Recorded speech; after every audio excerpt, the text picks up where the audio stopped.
Welcome to Tom Myers versus the rest of the world. This is 2022 Best of and Unheard Bits. So far, Part 2. In this episode, you will hear some of our best moments, plus some bits that didn't quite make the initial airing.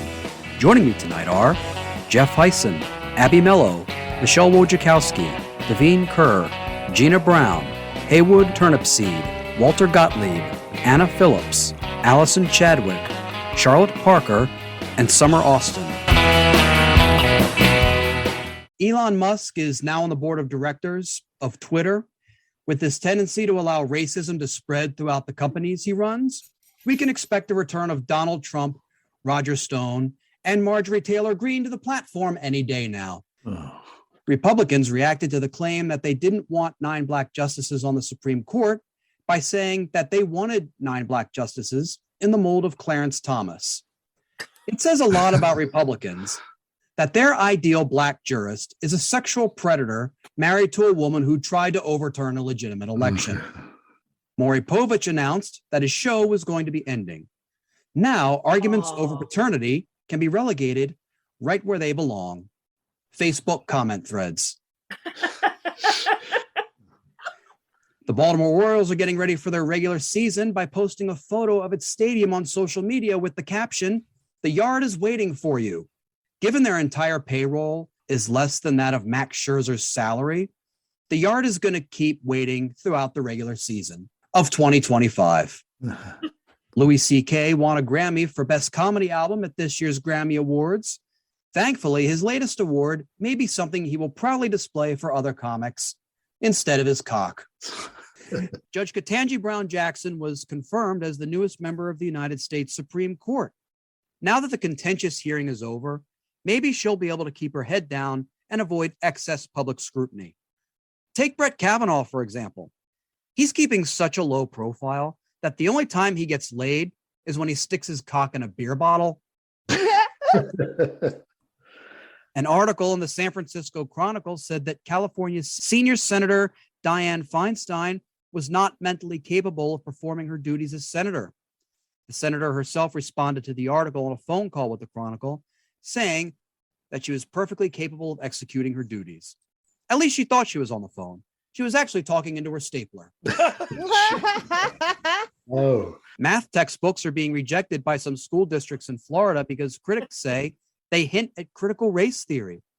Rejecting math makes sense, as these are the same people who think Donald Trump won, even though he got fewer popular and electoral votes than Joe Biden. Kentucky has become the first state to ban abortions outright. We have to say at the time of recording that an emergency injunction is being considered. Nevertheless, this ban is distressing to people like me who believe in women's access to health care, no government interference in one's healthcare decisions, and not having babies screaming on airplanes. Personally, I'd be in favor of Roe versus Wade being overturned if airlines would follow Amtrak's example and have a quiet car on the plane. According to government estimates, more people are now returning to Ukraine than leaving it. With the continued onslaught by Russia, Ukraine now has its own identity. For example, France is the place you want to go when you want to visit art museums. Germany is the place you want to go when you want to drive fast on the Autobahn. And Ukraine is now the place you want to go when you want to visit the European country equivalent of a fetish BDSM club.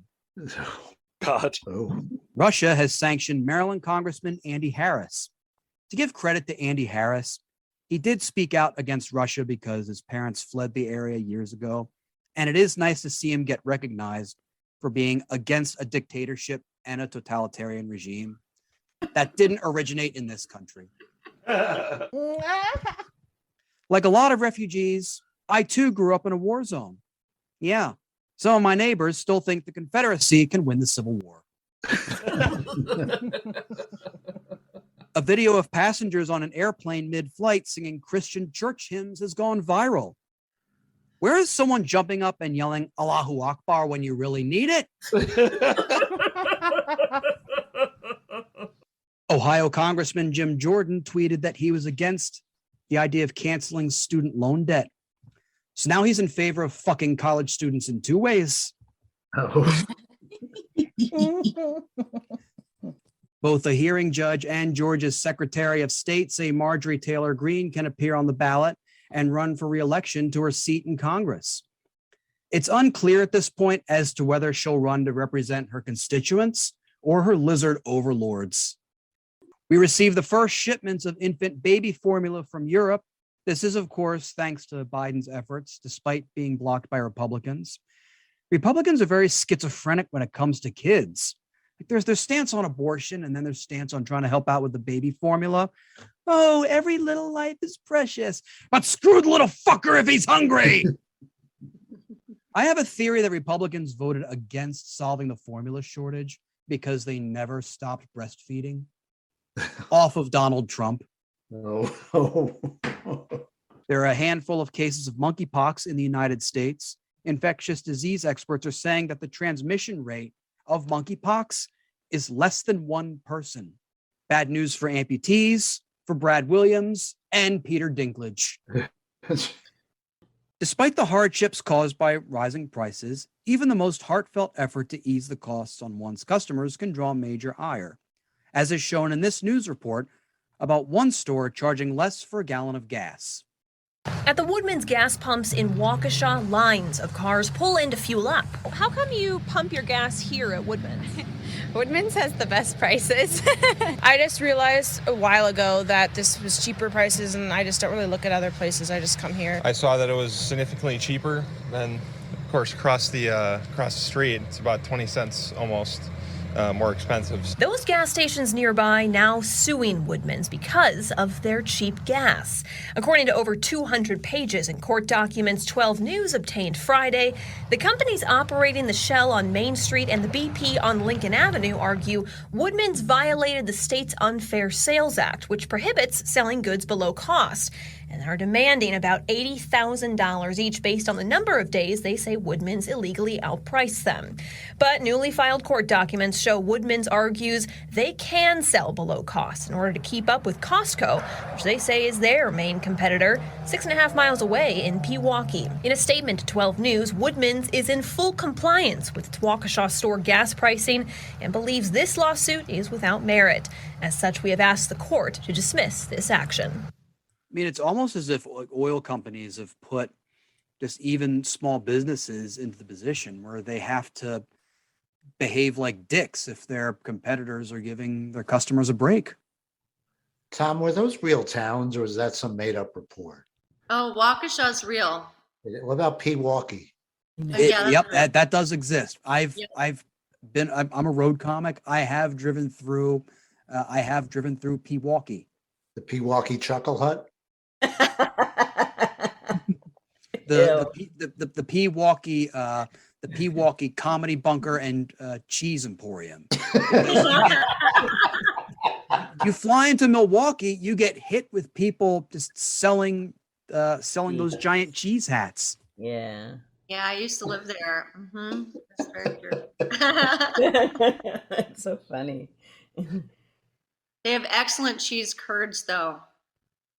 This is what I hear. Fried cheese curds, oh, so good. Unless you're lactose intolerant, then Yeah, well, if you are lactose intolerant, you just do it. You just eat them once because they're amazing. and then you have a different reason to war over gas. Yeah. With Dr. Mehmet Oz running for the Republican nomination for the United States Senate in Pennsylvania, it was discovered that he may lack the residency requirements in the Keystone State. It has led to a debate about whether he is even qualified to run for the seat, much less get elected. I recently did a show in rural Pennsylvania. The venue where I was performing was right down the street from a place that advertised authentic Baltimore pit beef. Naturally, I did my best to give it the authentic Baltimore experience. I stood outside the pit beef stand snorting heroin, and then I pissed myself. Simultaneously. If anything, I'm an overachiever. Why did I tell this story? Well, it's an example of my awareness of my surroundings, and that shows that I am more qualified to run for the Senate in Pennsylvania than Dr. Mehmet Oz.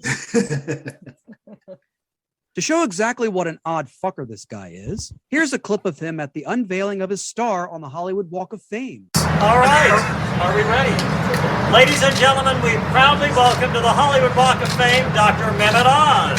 Oh, yes. All right.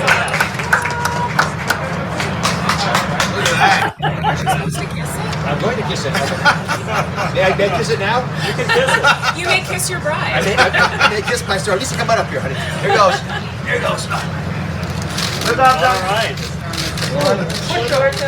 One more kiss. Look it up. One more time, Dr. Oz. One more time. One more kiss, Doctor. Oh my God. Okay, we can do that during your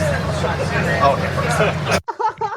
I mean, anybody who says the streets of Los Angeles are dirty and grimy, I mean, listen, if Dr. Oz can kiss a sidewalk. So years ago, during my first trip to Los Angeles, I'm driving out of the parking lot where the hotel is, and I'm staying in West Hollywood. So it's, I think, a few blocks down or in close proximity to where the star was unveiled.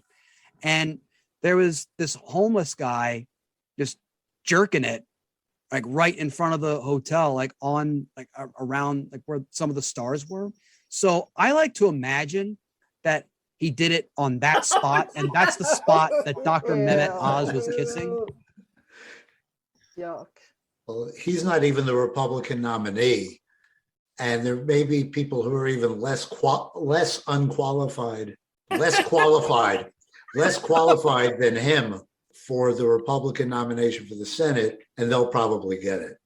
I'm having some cognitive dissonance about his name, Dr. Oz. Like, shouldn't he be running for the Senate in Kansas? It just Pennsylvania. Oh! It's just throwing me. It's just throwing You know what, me off. though? In that same vein, Walter, his tagline, his slogan should be, "Pay no attention to the man behind the curtain." Or the man, pay no attention to the man kissing the ground.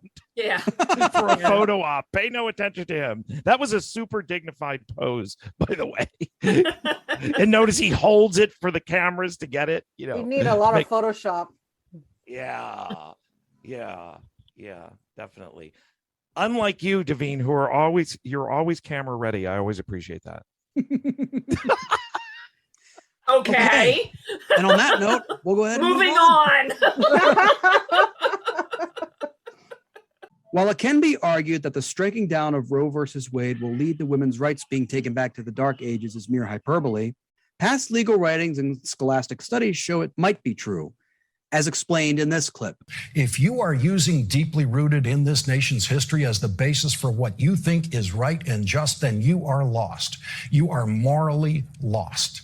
Samuel Alito reaches back to legal writings in 17th century England to show that the right to abortion services is not deeply rooted in our history. He cites Sir Edward Coke, writing in 1644, that abortion is a crime. In 1644 in England, they were still having witch trials, ending in the execution of the convicted witches. And Sir Edward Coke helped English law define witches when he rewrote English law in 1604 to make it even more cruel in witchcraft trials. He wrote, "A witch is a person who hath conference with the devil to consult with him or to do some act." So Samuel Alito is quoting approvingly the 1644 judgment on abortion of an English aristocrat who said a witch is a person who has conference with the devil. Samuel Alito is reaching back 4 centuries to use Sir Edward Coke as a moral authority on abortion, a man who believed in witches and believed they were working with the devil and believed that witches should be murdered by the state, and he helped make sure that they were murdered by the state in England. Samuel Alito needs to talk to the clerk working for him who found that reference to Sir Edward Coke and get that erased from his draft opinion. I, for one, can't wait to hear that conversation. I hope there is a recording of it. Like, as you know, I hope it gets leaked. That'd be awesome. Because you know how like when you were in school and you always finished up that assignment at the last minute, it's like, I gotta find a pen, I gotta find a pen. Okay, this guy sounds good, but you don't like do any of the work beforehand. And instead of just being embarrassed in the front of your class on presentation day, or when you get your grade, your mistake is basically just pointed out on national cable primetime television. Right, but then we weren't being paid. So I just appreciate the entire argument, which is like, look, everybody, misogyny has been around for centuries. It's like, we have been trying to control women's bodies forever. What should make now any different? I also love, if that's the most recent argument they could find that supports what they're doing, like maybe readjust, Also, I love that this guy they're quoting is like, okay, it's fine to kill adult women who may or may not be able to do magic, just not fetuses that aren't fully formed into babies yet. What worries me is that draw the line. there's, women couldn't even get their own credit cards in the United States until 1974 when a law had to be passed. And they definitely couldn't get one in the 1600s. I'm sorry. Yeah, well, they didn't have them back then. But I think that we take a lot of things for granted, and that this could really unravel a lot of rights for everybody. I don't get who they think this is benefiting. Like, I would love to see them try to defend this. Because, like, who are they saving here by doing this? Like, who do they think they're helping? That's what I want to know. Because they're not helping. I mean, not to point out the obvious, but unborn babies. Yeah. I mean, well, no, but right, but then it's like, okay, so then cool. So then that's why we have on Abby. She's the college professor here. She helps explain these complex issues. So then I assume they're also gonna like expand opportunities for daycare. Yeah, they don't. Once the baby is born, it's like forget about it. Yeah, the fetus is what matters. The baby, someone else can take care of. Except the fetus doesn't matter, or they would have prenatal care. They won't even let you call it a fetus. They don't even want you to call it a fetus. It's already a baby at 1 week old, because the school system has failed them. So then it should, qualify for all of the services that are for women and infant children, right? If it's already a baby. Yeah, true. You get food stamps. Get it, that government cheese. The battle over what kind of content is allowed on various social media platforms is continuous and contentious, and the decision on such a distinction is up to the individual platforms, an example of which is determined in this clip.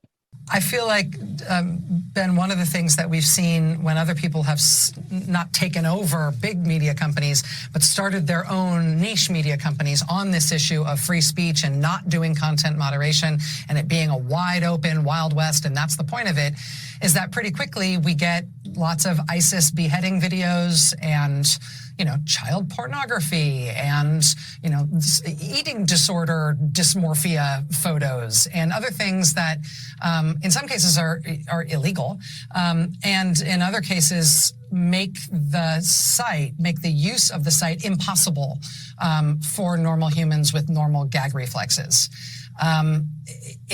Is that fair? And B, how does Mr. Musk contend with that? How would a Mr. Musk contend with that kind of previous experience and other people who've taken on the same task?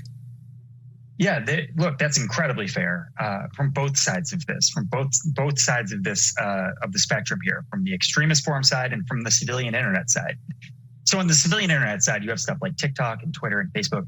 And here's a content moderation challenge from TikTok from a few weeks ago. A few weeks ago, a girl on TikTok was trying to make slime, the stuff that like 12-year-olds play with. She was trying to make slime and she made napalm by mistake. Now, is that free speech? Should you leave that up? TikTok took that down. They found it and they were like, this is very dangerous, really bad. You should take this down. You shouldn't be teaching kids how to make napalm. That's an issue. I would bet Elon Musk's Twitter is going to take that down. But I don't know. I'm not really sure here what falls into that space, especially now that he's taking the company private.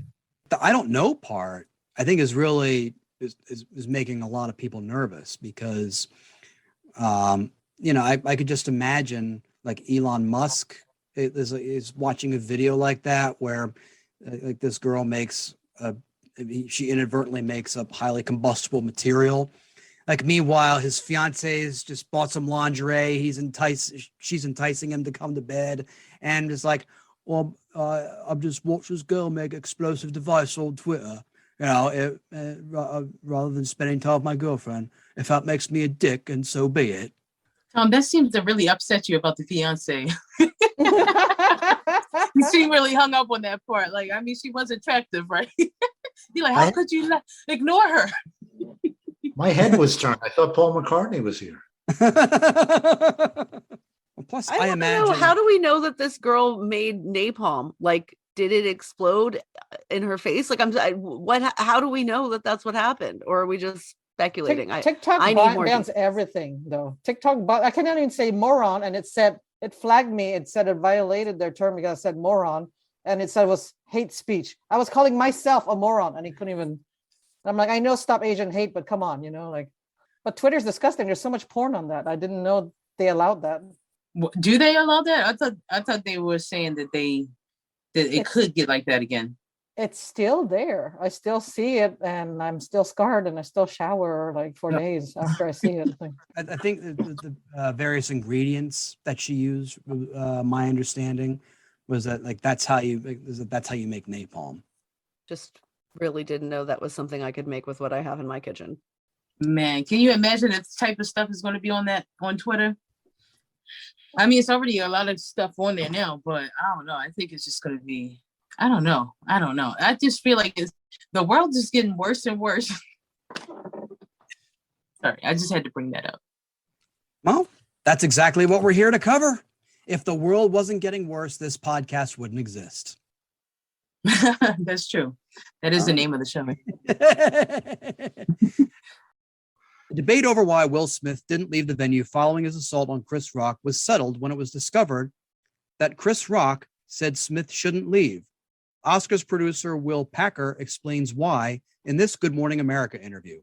I made that clear, like, Rock, you tell me, whatever you want to do, brother. And he was telling me, I'm fine. Let's just get past this. I'm getting out of here. I can't believe this happened. The LAPD came and needed to talk to Chris. And so they came into my office and they were laying out very clearly what Chris's rights were. And they were saying, this is battery. We will go get him. We are prepared. We're prepared to get him right now. You can press charges. We can arrest him. As they were talking, Chris was, he was being very dismissive of those options. He was like, no, I'm fine. He was like, no. And even to the point where I said, Rock, let him finish. And they said, would you like us to take any action? And he said, no. He said no. And I didn't have any conversation with Will. They were about to physically remove Will Smith. And I had not been a part of those conversations. And so I immediately went to the Academy leadership that was on site and I said, Chris Rock doesn't want that. I said, Rock has made it clear that he does not want to make a bad situation worse. That was Chris's energy. His tone was not retaliatory. His tone was not aggressive and angry. And so I was advocating what Rock wanted in that time, which was not to physically remove Will Smith at that time, because as it has now been explained to me, that was the only option at that point. It has been explained to me that there was a conversation that I was not a part of to ask him to voluntarily leave. I mean, Chris Rock really comes out looking like the better person in this whole debacle. I mean, from making a joke that, in some people's eyes could have been questionable, could have been deemed offensive to, number one, just moving right along after he'd been pretty much assaulted on stage, to we've now learned, saying that the person who assaulted him shouldn't be removed. He does. He comes across well. And the fact that he didn't immediately start talking about it in his show 2 nights later was classy. Mm-hmm.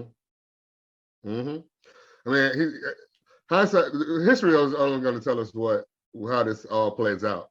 He does look good right now. Just hearing that, you go, oh, okay.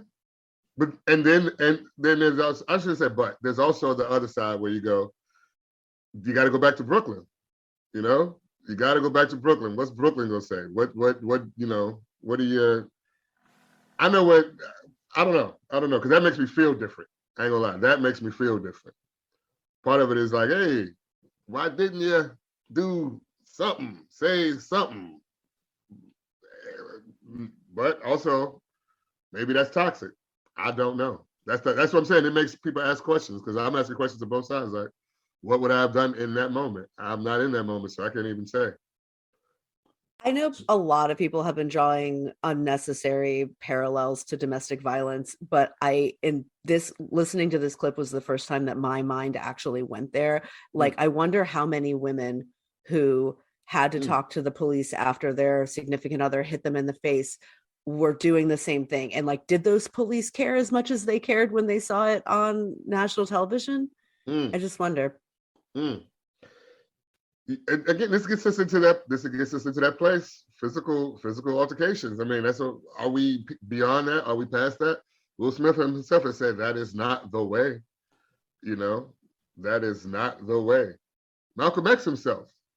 People talk about Malcolm X, they talk about Martin Luther King. And Malcolm X was like, you know, he was not an advocate of violence, he was an advocate of self-defense. And in his later years, when he became El Haj Malik El-Shabazz, he was like, that's not it either. You know, it really is about who you are and how you want to move forward.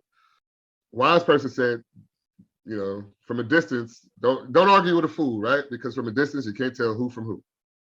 In conclusion, the relationship between the Republican Party and Donald Trump began like any other. A few harmless flirtations, winks, smiles, invitations to coffee and dinner. Of course, the intensity of the relationship grows as the Republican Party and Donald Trump start heavily engaging one another over social media, even going so far as to request nudes for the promise of dick pics in return. Much like most women's reaction to dick pics, the Republican Party is not that impressed with Trump, but decides to make a go of this partnership. During the heaviest parts of any relationship, there will be moments when the sight of seeing such a happy couple together will cause concern among the associates of those in the relationship.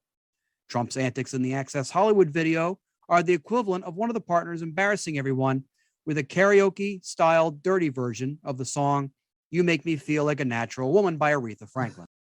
The only problem is Trump causing mayhem in the White House is the equivalent of the dirty version of Aretha being sung at the girlfriend's grandmother's wake.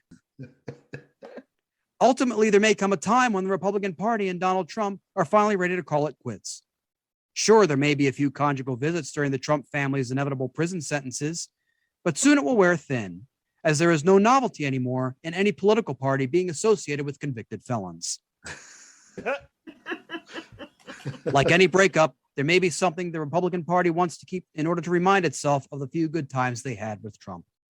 They may hang on to a sliver of the fanatical nature of the Trump supporter, much like when I ended my last relationship, I kept a pair of her underwear. Just keep this between us, as she doesn't know I have them.